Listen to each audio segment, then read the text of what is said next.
ആകുമ്പോൾ ഞാൻ ഇപ്പോൾ ഓർത്തു വയ്ക്കുന്ന ചില കാര്യങ്ങളുണ്ട്. അതിലൊരു കാര്യം എങ്ങനെയായിരുന്നു, ഒരു യൂറോപ്യൻ രാജ്യത്തിന്റെ പേരൊന്നും ഞാൻ പറയുന്നില്ല, ഒരു ചെറുപ്പക്കാരൻ എന്നോട് കോണ്ടാക്ട് ചെയ്തിട്ട് പറഞ്ഞു എനിക്കൊരു സെഷൻ വേണം.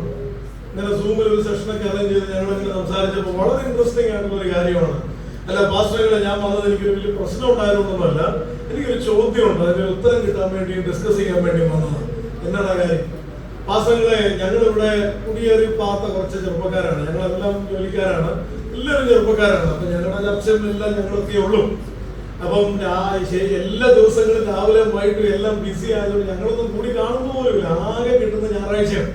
അപ്പൊ ഞങ്ങളെല്ലാവരും കൂടെ ഞായറാഴ്ച കൂടി കഴിഞ്ഞിട്ട് ആരാധന കഴിഞ്ഞിട്ട് ഞങ്ങളെല്ലാവരും കൂടെ ഏതെങ്കിലും ഒരു വീട്ടിൽ കൂടും. എന്നിട്ട് ഈ ബാർബിക്യൂ ഉണ്ടാക്കുന്ന സിസ്റ്റം എല്ലാ വീടുകളിലും ഉണ്ട്. ഇപ്പൊ ബാർബിക്യൂ ഒക്കെ ഉണ്ടാക്കി ഞങ്ങൾ അന്ന് രാത്രി വരെ സ്പെൻഡ് ചെയ്യും. അപ്പൊ ഈ ബാർബിക്യൂ ഉണ്ടാക്കി കഴിക്കുന്ന സമയത്ത് ഞങ്ങളല്ലേ ഈ റെഡ് വൈൻ കുടിക്കും.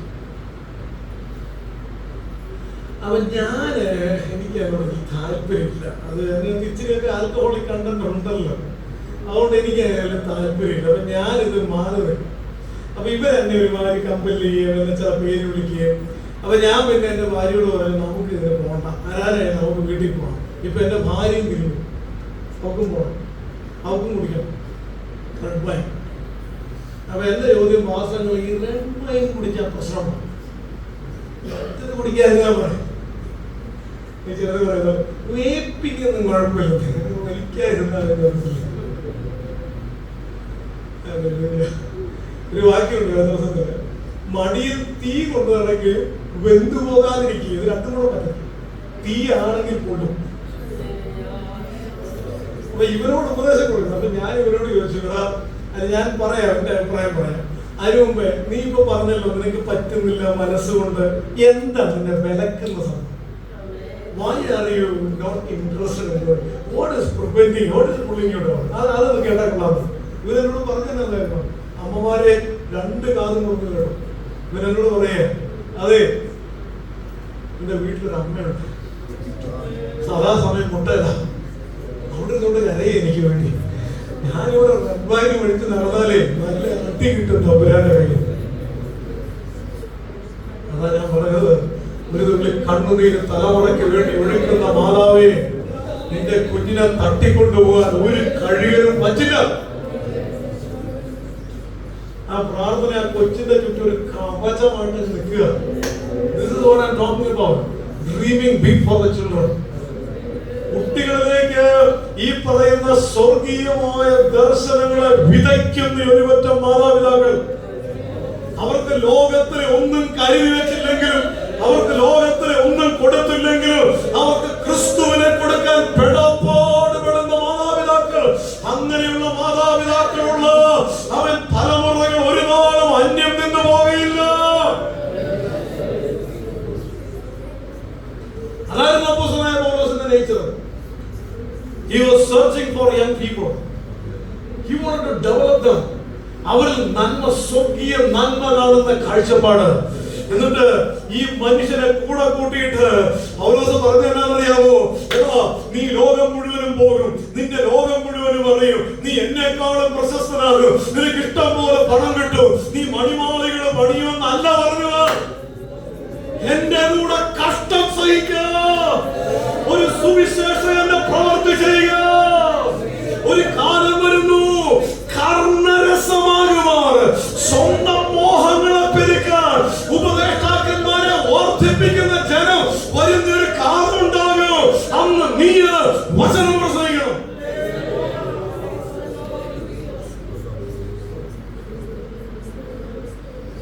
ഈ തലമുറയോട് പറഞ്ഞിട്ടുള്ള അതാണെന്ന്. ഈ ആവർത്തനം 6:6 അറിയാമല്ലേ? ആവർത്തനം 6:6. ഞാൻ നിന്നോട് കൽപ്പിച്ച ഈ വചനങ്ങളൊക്കെ എന്നിട്ട് ഈ വചനങ്ങൾ നിന്റെ ഹൃദയത്തിലിരിക്കണം. നീ അവയെ നിന്റെ മക്കൾക്ക് ഉപദേശിച്ചു കൊടുക്കണം. വീട്ടിലിരിക്കുമ്പോൾ 1, വഴി നടക്കുമ്പോൾ 2, കിടക്കുമ്പോൾ 3, എഴുന്നേൽക്കുമ്പോൾ. ഇതല്ലാതെ ഒരു സമയം പറഞ്ഞേ. അന്നൊരു ശനിയാഴ്ച കുട്ടികൾ അവിടെ ഫ്രണ്ടിലെ റൂമിൽ ഇരിപ്പുണ്ട്. ഈ കുട്ടികൾ അവിടെ ഇരിക്കുന്ന കണ്ടതേ മമ്മി ഓടി വന്ന് പറയുന്നു, മോനെ ദൈവത്തിന്റെ വചനം പറയുന്നു, അല്ലെ? പ്രമാണം എന്ന് പറഞ്ഞാൽ നിനക്ക് അത് കിട്ടും ഇത് കിട്ടുന്നല്ലോ. ദൈവത്തിന്റെ വചനം പറയുന്നു ഇന്നിന്റെ കാര്യങ്ങളാണ് ശരി, ഇന്നിന്റെ കാര്യങ്ങൾ തെറ്റാണ്. ഇന്നിന് നീ ചെയ്താൽ ദൈവത്തിന്റെ അനുഗ്രഹം കിട്ടും, ഇന്നിന് ചെയ്താൽ ശാപം കിട്ടും. അപ്പൊ കൊച്ചു പറഞ്ഞു മമ്മി താങ്ക് യു. ഇച്ചിരി 10 മിനിറ്റ് കഴിഞ്ഞപ്പോ അതേ മമ്മി വീണ്ടും ഓടി വന്ന് പറയാ കർത്താവിന്റെ വചനം പറയുന്നു മക്കളെ ഇതാണ് വേണ്ടിയത്, അത് തെറ്റ്, ഇത് ശരി. മമ്മി ആദ്യം പറഞ്ഞാലല്ല. അപ്പോഴാണ് പപ്പ പറയുന്നത് ലുലുവിൽ പോണം. എല്ലാവരും കൂടെ ഒരുങ്ങി ഇറങ്ങി കാറിലോട്ട് കയറിയപ്പോഴേ തുടങ്ങി പപ്പ മക്കളെ ദൈവത്തിന്റെ വചനം പറയുന്നു ഇതാണ് ശരി, ഇതാണ് തെറ്റ്, ഇങ്ങനെ ചെന്നാൽ അനുഗ്രഹം, ഇങ്ങനെ ചെന്ന ശാപം. അല്ല അത് മമ്മി പറഞ്ഞു. Thank you papa. ഓക്കെ. വഴി നടക്കുമ്പോ മൊത്തം ഇതാ പറിച്ചത്.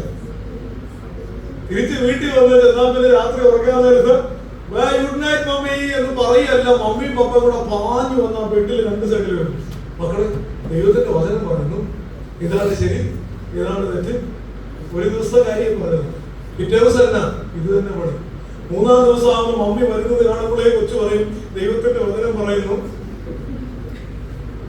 എന്ന് വെച്ചാൽ ഇവരുടെ ഈ നമ്മൾ പറയുന്ന ഒരു വാക്ക് ഞാൻ റിപ്പീറ്റ് ചെയ്യും, ബ്രെയിൻ വാഷിംഗ്. ഈ തലമുറയെ നിങ്ങള് ഈ വചനം കൊണ്ടത് ബ്രെയിൻ വാഷ് ചെയ്യണമെന്ന്. 24 മണിക്കൂറും അവരുടെ മൈൻഡിനകത്തേക്ക് ഇതിന് നിറച്ച് നിറച്ച് നിറച്ച് നിറച്ച് കൊടുക്കണമെന്ന്.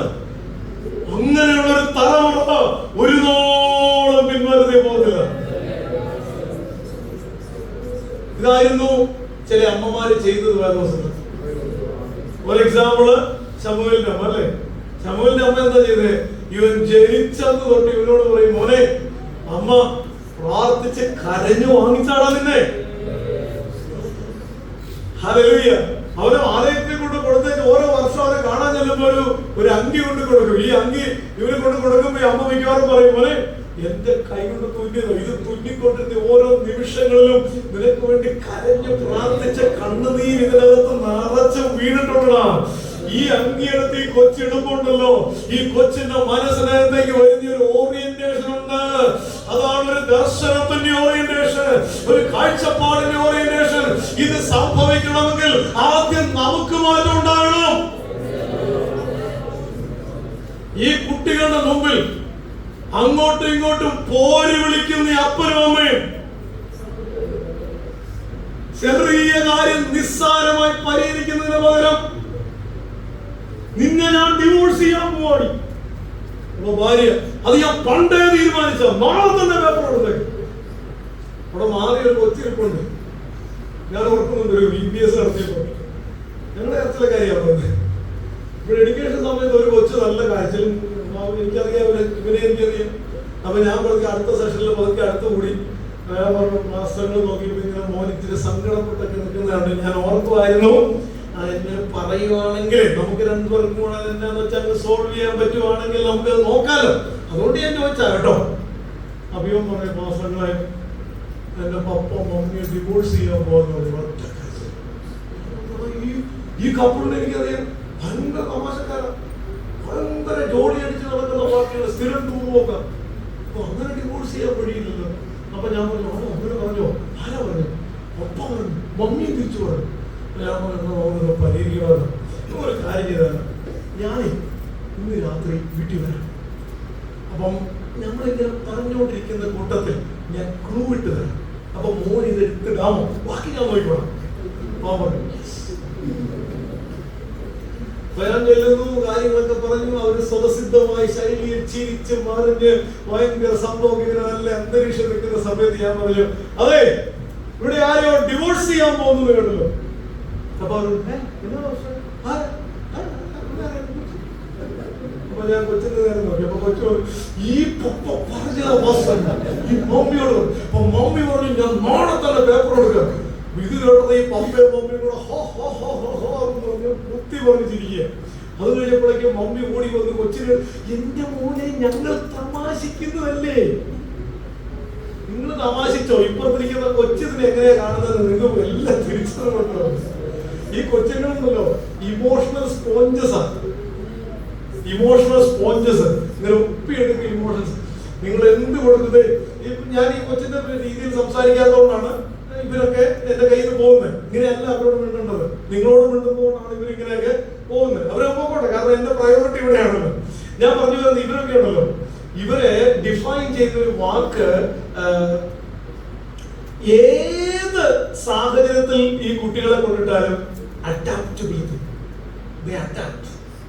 ഇവിടുത്തെ കൾച്ചറിൽ വളർന്ന കുട്ടികള്, നിങ്ങൾ ഇവിടുത്തെ കൾച്ചറുമായിട്ട് വലിയ പാടാ, ഇവർ പെട്ടെന്ന് എണീറ്റ് പെട്ടെന്ന് അവർ. ഞങ്ങളുടെ ചർച്ച ചെയ്ത ഒരു ഫാമിലി UK പോയി, ഏകദേശം 1 വർഷം കഴിഞ്ഞു. അപ്പൊ ഞാൻ സംസാരിച്ചപ്പോ ആ ചെറിയ കൊച്ചു എന്നോട് പറയുന്നത് ഇംഗ്ലീഷ് എനിക്ക് മനസ്സിലാവുന്നില്ല. ഇല്ലേ, നമ്മളിങ്ങനെ വിരല് കയ്യിൽ ഇവിടെ വെച്ചു പറഞ്ഞാലേ അത് ക്ലിയർ ആവത്തുള്ളൂ. അതുപോലത്തെ ഇംഗ്ലീഷാണ്. കാരണം ആ കൊച്ചു അത്രയും പെട്ടെന്ന് അഡാപ്റ്റ് ചെയ്തു. അപ്പൊ ഈ കുട്ടികളൊക്കെ ഭയങ്കരമായിട്ട് ഇവർക്ക് കിട്ടുന്നതെന്തോ അതിലിങ്ങനെ അഡാപ്റ്റ് ചെയ്യുന്ന ഒരു ടൈം ആയതുകൊണ്ട് ഈ സമയങ്ങളിൽ ഇവരുടെ മനസ്സിനകത്തേക്ക് ക്രിസ്തുവിനെ നിറച്ചു കൊടുത്താൽ, നിത്യതയെ കുറിച്ചുള്ള ദർശനങ്ങൾ നിറച്ചു കൊടുത്താൽ, ആത്മീയതയുടെ ജെന്യുവിൻ സ്പിരിച്വാലിറ്റി ഇവരുടെ അകത്ത് നിറച്ചു കൊടുത്താൽ, ബാലൻ നടക്കേണ്ടുന്ന വഴിയിൽ അവരെ അഭ്യസിപ്പിക്കുക. അവൻ വൃദ്ധനായാലും അതിൽ നിന്ന് വിട്ടു മാറത്തില്ല. അതിനുവേണ്ടി എന്ത് ചെയ്യണം? നമ്മുടെ കാഴ്ചപ്പാടൊന്ന് മാറണം, നമ്മുടെ ദർശനം ഒന്ന് ചേഞ്ച് ആകണം, നമ്മുടെ അകത്ത് ആ ദൈവിക വെളിച്ചമൊന്ന് പ്രകാശിക്കണം, ഒരു എൻകൗണ്ടർ ഉണ്ടാവണം ദൈവത്തോട്. അതെങ്ങനെയാ സംഭവിക്കാന്ന് ചോദിച്ചാൽ I don't know. Any time it can happen. But earnest ആയിട്ടുള്ള ഒരു ഡിസയർ വേണം. എന്റെ ദൈവമേ, എന്നെ ഒന്ന് സ്പർശിക്കണമേ, എന്റെ ദൈവമേ, എന്റെ ദർശനത്തിന്റെ താഴ്വരെ ഒന്ന് വിശാലമാക്കി തരണമേ എന്ന് വെച്ചാൽ, കർത്താവ് ഈ ഭൂമിയിലായിരുന്നപ്പോൾ കർത്താവിന്റെ ശുശ്രൂഷ മുഴുവനും ഇങ്ങനെ ഒരു കാര്യത്തിന് ചുറ്റിപ്പറ്റിയായിരുന്നു. ദൈവരാജ്യം, ദൈവരാജ്യം, ദൈവരാജ്യം. 13-ാം അധ്യായത്തിൽ കർത്താവ് പറഞ്ഞു, ദൈവരാജ്യം ഒരു മനുഷ്യൻ വലിയൊരു ട്രഷർ, ഒരു നിധി വയൽ പ്രദേശത്ത് കണ്ടെത്തിയ ആളെ പോലെയാണ്. ഇത് കണ്ടെത്തിയപ്പോൾ ഈ മനുഷ്യൻ ചെയ്തത് സന്തോഷത്താൽ ആ നിധി അവിടെ തന്നെ മറച്ചു വെച്ചേച്ച് പോയി തനിക്കുള്ളതൊക്കെയും വിറ്റ് ആ വയൽ വാങ്ങി. അതുപോലെയാണ് അത്ര ദൈവരാജ്യം. എന്നുവെച്ചാൽ പറഞ്ഞു വരുന്നത്, ഈ മനുഷ്യൻ കണ്ടെത്തി പണിയെടുക്കാൻ പോയതിന്റെ കാരണം he was a poor man.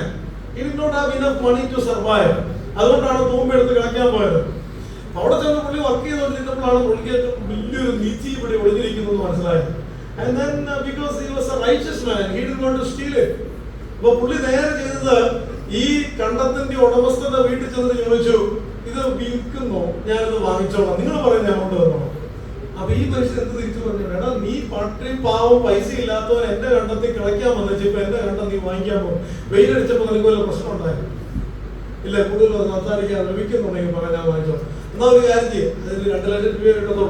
ഈ പുള്ളി പറഞ്ഞു 10 ലക്ഷം രൂപ വേണമെങ്കിൽ തന്നെ ഇവനെ കളയാക്കാൻ പറഞ്ഞു. പുള്ളി പറഞ്ഞു, ഇന്ന് ഞാൻ 10 ലക്ഷം രൂപ എന്ന് എഴുതി തരും. പിന്നെ തീർച്ചയായിട്ടും ഇവൻ അടുത്ത ഒറ്റ ഓട്ടത്തിന് അടുത്ത പണക്കാരന്റെ വീട്ടിൽ നിന്ന് പറയാ, ഞാൻ താമസിക്കുന്ന ആ 4 സെന്റ് സ്ഥലവും വീടുമില്ലേ, അത് വിൽപ്പന, നിങ്ങൾ ഇന്ന് എമൗണ്ട് തരണമെന്നേ ഉള്ളൂ, നിങ്ങൾ പറയുന്ന എമൗണ്ട് എന്താണ്. അപ്പം അത് 15 ലക്ഷം രൂപ കിട്ടുന്നതാണ്. അവര് പറഞ്ഞ് 7 ലക്ഷം രൂപ വേണം. പുള്ളി അപ്പം തന്നെ പ്രമാണം എഴുതി മൊത്തം കൊടുത്തേച്ച് അടുത്ത പണക്കാരന്റെ വീട്ടിലേക്ക് ഓട്ടം. എന്തിനാണെന്നറിയാമോ? ഒരു 3 ലക്ഷം രൂപ പലിശയ്ക്ക് തരണം, നിങ്ങൾ പറയുന്ന പലിശ ഇന്ന് തന്നെ പണം തരണം. അപ്പോഴേക്ക് ഇത് കാട്ടുതീ പോലെ പറഞ്ഞു. പുള്ളിയുടെ ഭാര്യയും മക്കളും കൂടെ പുറകെ വന്നു, എന്റെ അച്ഛ എന്തായി ചെയ്യുന്നേ, കണ്ണം വാങ്ങിക്കാൻ പോകുന്നു. അത് നമ്മൾ പാർക്കുന്ന വീടും പറമ്പും പറ്റി, നിങ്ങൾ എന്താ ആ ചേറ്റുകുഴിയിൽ ചെന്ന് വീട് വയ്ക്കാൻ പോകുന്നു, നിങ്ങളുടെ തലയ്ക്ക് എന്ത് പറ്റി? നാട്ടുകാർ മുഴുവൻ പറഞ്ഞു, വിട്ടി, ഒട്ടൻ, ബുദ്ധിയില്ലാത്തവൻ. പുള്ളി ഒന്നും ഗൗനിക്കുന്നില്ല. ഇതാ തലയ്ക്ക് ദൈവരാജ്യം തലയ്ക്ക് പിടിച്ച ഒരാളെ കുറിച്ച് സംസാരിക്കുന്നത്. ഇവരെല്ലാം കൂടെ കാളിയാക്കി നിൽക്കുന്നതിനിടയ്ക്ക് ഈ മനുഷ്യൻ ചെന്ന പ്രമാണമൊക്കെ എഴുതിയ കണ്ണം വാങ്ങിച്ച് അപ്പോഴേക്ക് നാട്ടുകാർക്ക് അവിടെ കൂടി.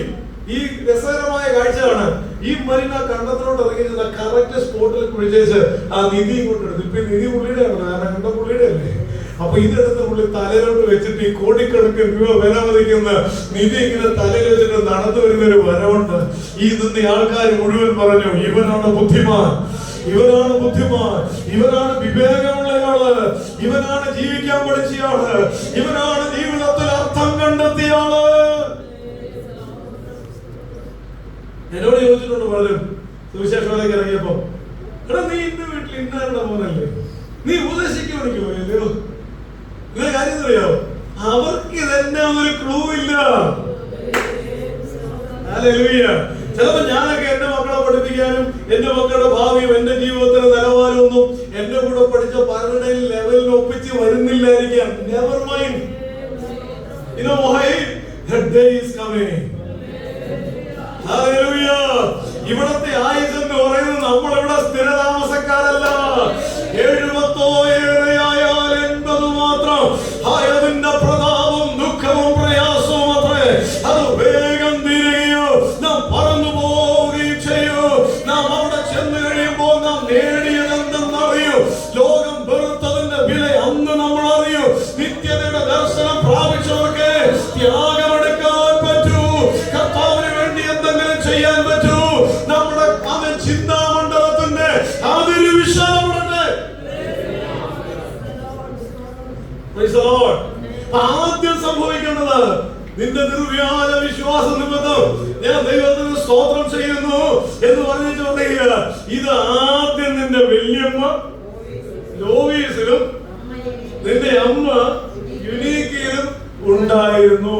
ഇത് വായി നീ ഇതുപോലെ വ്യാജമില്ലാത്തവനായി ജീവിക്കുന്നുണ്ടെങ്കിൽ, നിന്റെ പ്രയോറിറ്റി മുഴുവനും വചനത്തിനാണെങ്കിൽ, നീ ദൈവത്തോട് അടുത്ത് നിൽക്കാൻ ആഗ്രഹിക്കുന്നവരാണെങ്കിൽ, തിമോത്തിയോസേ എനിക്കൊന്നറിയാം, ഇത് നിന്നിലേക്ക് പകരപ്പെട്ടതാണ്. അതിന്റെ കാരണം നിനക്കൊരു പാരന്റ്സും ഗ്രാൻഡ് പാരന്റ്സും ഉണ്ടായിരുന്നു. അവരുടെ പ്രയോറിറ്റി വചനവും ദൈവികതയുമായിരുന്നു. അതിങ്ങനെ പകർന്നു കിട്ടിയതാണ്. നമ്മൾ ഈ ഭൂമിയിൽ ജീവിക്കുമ്പോൾ നമ്മളെ മുറുകെ പറ്റുന്ന ഒത്തിരി കാര്യങ്ങൾ ഉണ്ടെന്നേ. വേണമെങ്കിൽ നമ്മുടെ കുടുംബത്തിന്റെ അന്തരീക്ഷം ഭയങ്കര പ്രതിസന്ധി നിറഞ്ഞ അന്തരീക്ഷമാക്കാൻ നമുക്ക് ചോയ്സ് ഉണ്ട്.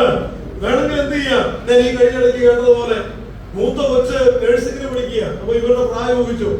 ഈ ഭർത്താവും ഭാര്യയും കൂടെ കൗൺസിലിംഗ് റൂമിൽ വന്നിരുന്നിട്ട് ഈ ഭർത്താവ് പറയുക, എന്റെ മുഖത്ത് നോക്കിയിട്ട്, ഞങ്ങളുടെ കല്യാണം ദൈവഹിതമല്ലായിരുന്നു.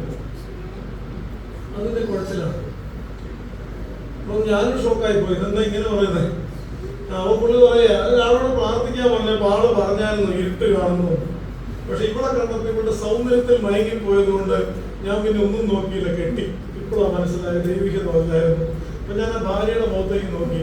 ഭാര്യയ്ക്ക് ഒരു ഭാവമൊന്നുമില്ല. ഞാനത് അവിടെ കേട്ടിട്ടുണ്ടായിരിക്കും. ഞാൻ അവിടെ ചിന്തിച്ചു, ഇതിപ്പോ ദൈവഹിതമാണെന്ന് എങ്ങനെ തെളിയിക്കും? കർത്താവിന്റെ മനസ്സിലൊരു ചിന്ത തന്നു. അപ്പൊ ഞാൻ ചോദിച്ചു, നിങ്ങളുടെ കല്യാണം ആരാ നടത്തിയത്? ഇന്ന പാസ്റ്റർ നടത്തി. അപ്പൊ ഞാൻ ചോദിച്ചു, ഈ പാസ്റ്റർ കല്യാണം നടത്താൻ നേരത്തെ നിങ്ങളുടെ രണ്ടുപേരുടെ കൈ ഇങ്ങനെ പിടിപ്പിച്ചേച്ച് ഒരു വാചകം പറഞ്ഞായിരുന്നോ? ഏതൻ പൂങ്കാവനത്തിൽ ഇറങ്ങി വന്ന് ആദിമാതാപിതാക്കളായ ആദമിനെ ഹവ്വയെയും യോജിപ്പിച്ച സർവശക്തനായ ദൈവം തന്നെ നിങ്ങളെ യോജിപ്പിക്കുമാറാകട്ടെ എന്ന് പറഞ്ഞായിരുന്നു. അങ്ങനെ പറഞ്ഞാ കേട്ടിച്ചേ.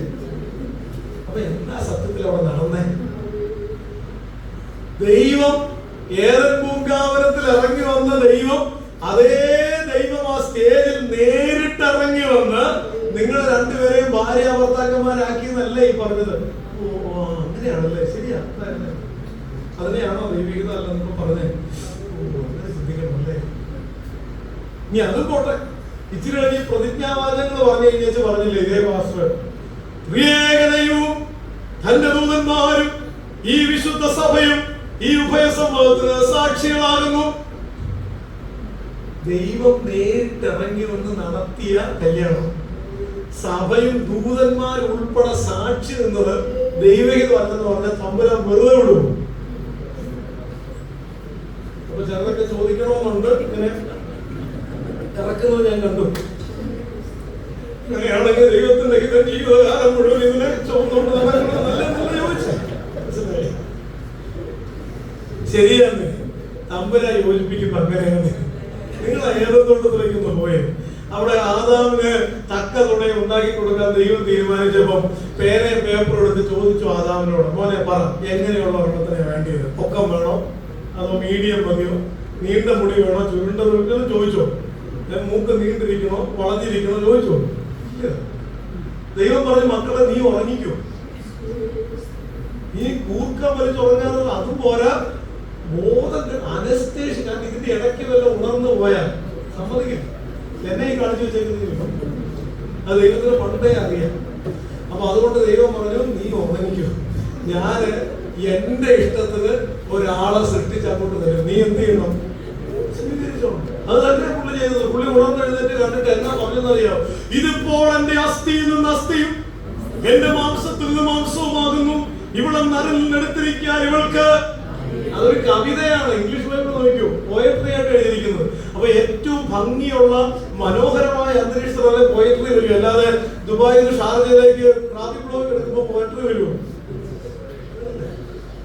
അത് കളകളാനാദം മുഴക്കുന്ന അരുവിയുടെ സൈഡിലും മെഡോസിന്റെ സൈഡിലൊക്കെ ഇരിക്കുമ്പോഴേ കവിത വരത്തുള്ളൂ.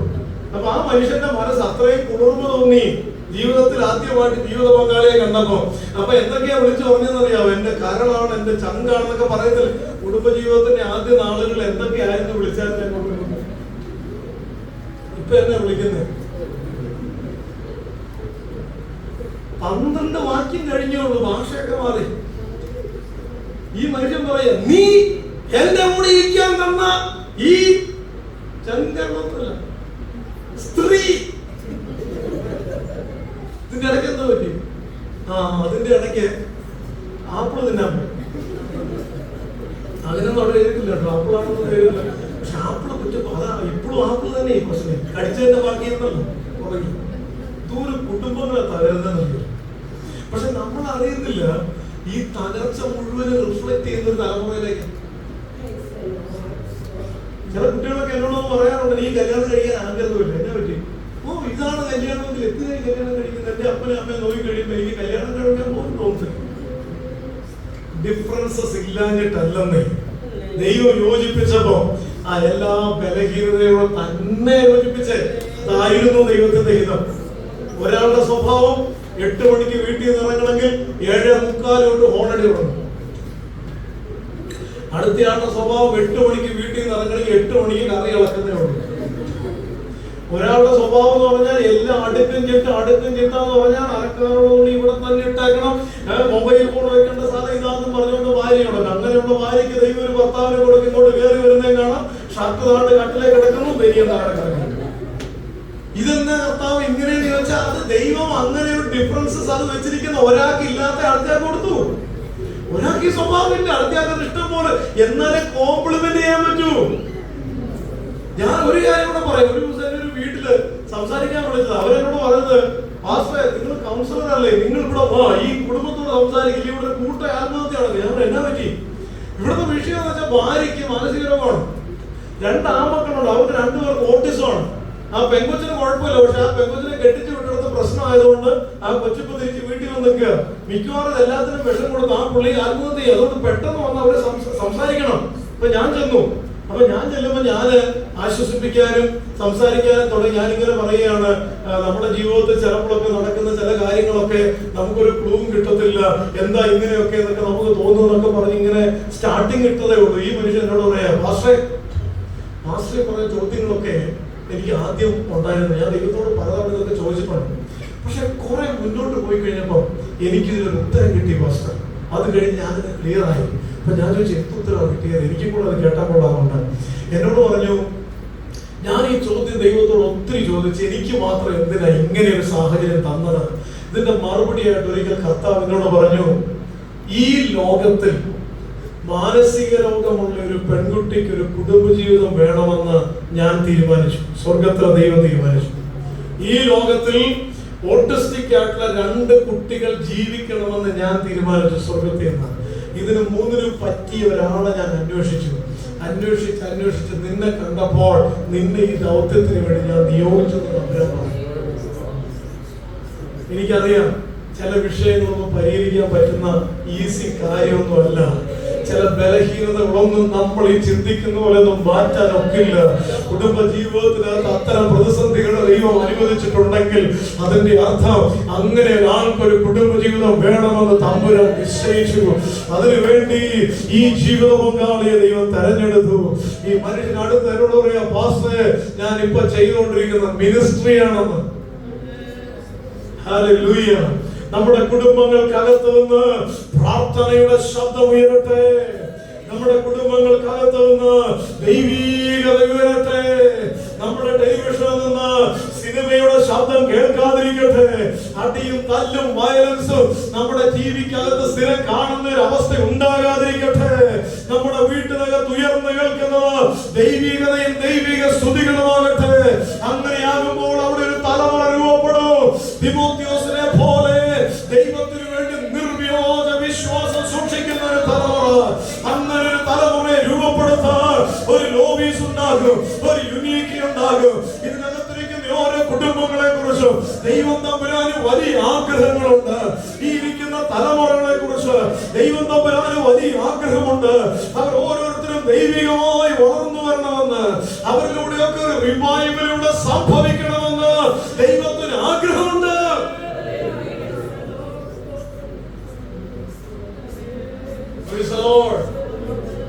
നമ്മുടെ ഈ ഇൻഡസ്ട്രിയൽ റവല്യൂഷനെ കുറിച്ചൊക്കെ, ഈ വിപ്ലവം ഉണ്ടായല്ലോ, എന്ത് വിപ്ലവമാണ്? ഇൻഡസ്ട്രിയൽ റവല്യൂഷൻ, വ്യവസായ വിപ്ലവം. അപ്പൊ ഭയങ്കര പൈസ ഉണ്ടായി, ഇംഗ്ലണ്ടിലങ്ങ് പ്രോസ്പെരിറ്റി കുമിഞ്ഞുകൂടാൻ തുടങ്ങി. അപ്പൊ അങ്ങനെ വന്നു കഴിഞ്ഞപ്പോ ആളുകൾക്ക് മുഴുവൻ ഇത് കേട്ടാൽ മതി, അപ്പൊ ആളുകൾക്ക് മുഴുവൻ ഈ ഒരു ഫോക്കസ് മാത്രം മതി. അപ്പൊ ഇങ്ങനെ വന്നു കഴിഞ്ഞപ്പോ ചർച്ചകൾ മുഴുവനും പറയുന്നത് മുഴുവനും സമൃദ്ധി സമൃദ്ധി സമൃദ്ധി, ലോകത്തിലെ നേട്ടം, ലോകത്തിലെ ഉയർച്ച, ലോകത്തിലെ ഇതെല്ലാം ഒന്നും പറയാനില്ല. അപ്പൊ ഇതിന്റെ ഇടയ്ക്ക് ഒരു സഹോദരി ഉണ്ടായിരുന്നു. ഈ സഹോദരിക്ക് ഒരു ആത്മഭാരം, അയ്യോ ഇത് കേട്ടോണ്ടിരുന്നാൽ എങ്ങനെയാണ് ശരിയാവുക? പ്രായോഗിക ജീവിതം ശരിയാവണ്ടേ? നമ്മുടെ മക്കളുടെ ജീവിതത്തിനകത്ത് സിൻ എന്താണെന്ന് അവരറിയണ്ടേ? അപ്പൊ പാസ്റ്റർ സംസാരിച്ചു, ഒരു രക്ഷയില്ല. ചില ആൾക്കാരോടൊക്കെ പറഞ്ഞു നോക്കി, ഒരു രക്ഷയില്ല. അപ്പൊ അവസാനം ഈ സഹോദരി തീരുമാനിച്ചു, എന്റെ മക്കളെ കൈവിട്ടു പോകാൻ പറ്റത്തില്ലല്ലോ, എനിക്ക് എന്തെങ്കിലും ചെയ്യണമല്ലോ. 6 മക്കളെങ്ങാണ്ടുണ്ട്. ഈ 6 മക്കളെ എല്ലാ ഞായറാഴ്ചയും ഒരു 5 മണിയാകുമ്പോ പിടിച്ചു വീട്ടിന്റെ ഉമ്മറത്തെത്തും. എന്നിട്ട് ഈ സഹോദരി അവർക്ക് ബൈബിൾ ക്ലാസ് എടുക്കും. സ്വന്തം മക്കൾക്ക് അമ്മ ബൈബിൾ ക്ലാസ് എടുക്കും. അപ്പൊ ഈ അമ്മയുടെ അകത്ത് ഈ ഭാരമായതുകൊണ്ടും ഇത് ആവേശമായതുകൊണ്ടും ദർശനവും സ്വപ്നവും ആയതുകൊണ്ടും നല്ല ഒച്ചത്തിലൊക്കെയാണ് ഈ ക്ലാസ് എടുക്കുന്നത്. ഈ കുട്ടികളുടെ തന്നെ കേൾക്കും, പക്ഷെ അയൽവക്കത്തും കേൾക്കാം. അപ്പൊ പതുക്കെ പതുക്കെ അയൽവാസികളെ ശ്രദ്ധിക്കാൻ തുടങ്ങി. ചിലപ്പോൾ അവരും വന്നിരിക്കാൻ തുടങ്ങി. അങ്ങനെ അവരും പറഞ്ഞ് ഇവരും പറഞ്ഞ് അവസാനം ഒരു കുറച്ച് മാസങ്ങൾ കഴിഞ്ഞപ്പോഴേക്കും നിറഞ്ഞു കവിഞ്ഞ ആളായി. ഈ അമ്മയുടെ പേരെന്താണെന്നറിയാമോ? സൂസന്ന വെസ്ലി. കേട്ടിട്ടുണ്ടോ? ആ കൊച്ചുങ്ങളുടെ പേര്, ഒരാളുടെ പേരാണ് ചാൾസ് വെസ്ലി, മറ്റൊരാളുടെ പേര് ജോൺ വെസ്ലി. അങ്ങനെ അതായത് 1,25,000 കിലോമീറ്റർ കുതിരപ്പുറത്ത് സഞ്ചരിച്ച് ഓരോ മുക്കിലും മൂലയിലും കടന്നു ചെന്ന് വചനം പ്രസംഗിച്ച് ആളുകൾ അനുതാപത്തോടെ കണ്ണുനീരോടെ ദൈവത്തിലേക്ക് മടങ്ങി വരാൻ ഒരു ഉണർവിന് മുഖാന്തരമായ ചെറുക്കനെ കുറിച്ചാണ് ഞാൻ പറയുന്നത്. ഇത് സ്റ്റാർട്ട് ചെയ്തത് അവന്റെ അമ്മയ്ക്കകത്തുണ്ടായ ആത്മഭാരത്തിൽ നിന്നായിരുന്നെന്ന്.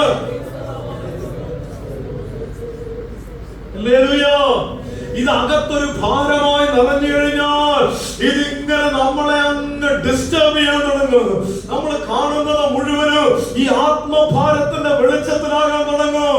ലോകവും അതിന്റെ മോഹങ്ങളും ജഡവും അതിന്റെ ഉയർച്ചകളും ലോകത്തിലെ നേട്ടങ്ങളും ഒക്കെ ഫെയ്ഡ് ആകാൻ തുടങ്ങും. അങ്ങനെ ഒരു സൂസന്ന വെസ്ലി ഉണ്ടായത് കൊണ്ടാണ് ഒരു ജോൺ വെസ്ലിയെ ലോകം കണ്ടത്.